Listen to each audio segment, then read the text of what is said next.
Hello, Dragonflies. It's time for another story with Mr. Madsen. Today I'm reading The Wreck of the Zephyr. It's one of my favorites. It's written and illustrated by Chris Van Allsburg.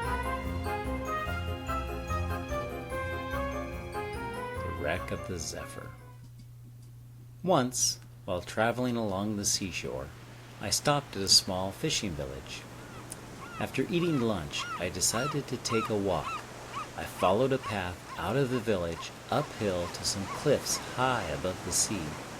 At the edge of the cliffs was a most unusual sight, the wreck of a small sailboat. An old man was sitting among the broken timbers, smoking a pipe. He seemed to be reading my mind when he said, "Odd, isn't it?" "Yes," I answered. "How did it get here?" "Waves carried it up during a storm." "Really?" I said. "It doesn't seem the waves could ever get that high."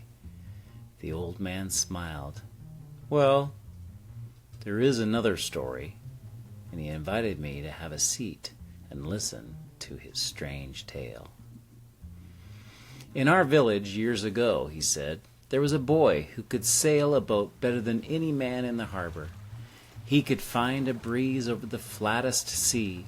When dark clouds kept other boats at anchor, the boy would sail out, ready to prove to the villagers, to the sea itself, how great a sailor he was. One morning, under an ominous sky, he prepared to take his boat, the Zephyr, out to sea. A fisherman warned the boy to stay in port. Already a strong wind was blowing. "I'm not afraid," the boy said, "because I'm the greatest sailor there is." The fisherman pointed to a seagull gliding overhead. "There's only one sailor who can go out all day on a day like this." The boy just laughed as he hoisted his sails into a blustery wind. The wind whistled in the rigging as the Zephyr pounded her way through the water. The sky grew black and the waves rose up like mountains. The boy struggled to keep his boat from going over. Suddenly a gust of wind caught the sail. The boom swung around and hit the boy's head. He fell to the cockpit floor and did not move. When the boy opened his eyes, he found himself lying on a beach. The Zephyr rested behind him, carried there by the storm. The boat was far from the water's edge. The tide would not carry it back to sea. The boy set out to look for help. He walked for a long time and was surprised that he didn't recognize the shoreline. He climbed a hill, expecting to see something familiar, but what he saw instead was a strange and unbelievable sight. Before him were two boats sailing high above the water. Astonished, he watched them glide by. Then a third sailed past, towing the Zephyr. The boats entered a bay that was bordered by a large village. There they left the Zephyr. The boy made his way down to the harbor, to the dock where his boat was tied. He met a sailor who smiled when he saw the boy pointing to the Zephyr. He asked, "Yours?" The boy nodded. The sailor said they almost never see strangers on their island. It was surrounded by a treacherous reef. The Zephyr must have been carried over the reef by the storm. He told the boy that later they would take him out and the Zephyr back over the reef. But the boy said he would not leave until he learned to sail above the waves. The sailor told him it took years to learn to sail like that. Besides, he said, the Zephyr does not have the right sails. The boy insisted. He pleaded with the sailor. Finally, the sailor said he would try to teach him if the boy promised to leave the next morning. The boy agreed, and the sailor went to the shed and got out a set of new sails. All afternoon they sailed back and forth across the bay. Sometimes the sailor took the tiller and the boat would magically begin to lift out of the water. But when the boy tried, he could not catch the wind that made the boats fly. When the sun went down, they went back to the harbor.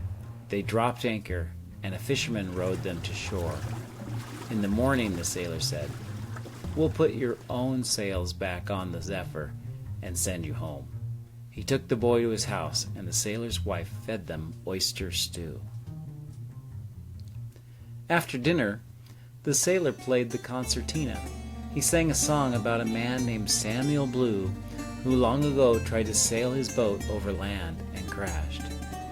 For the wind o'er lands near steady not true, and all men that sail there will meet Samuel Blue. When he was done with his song, the sailor sent the boy to bed, but the boy could not sleep. He knew he could fly his boat if he had another chance.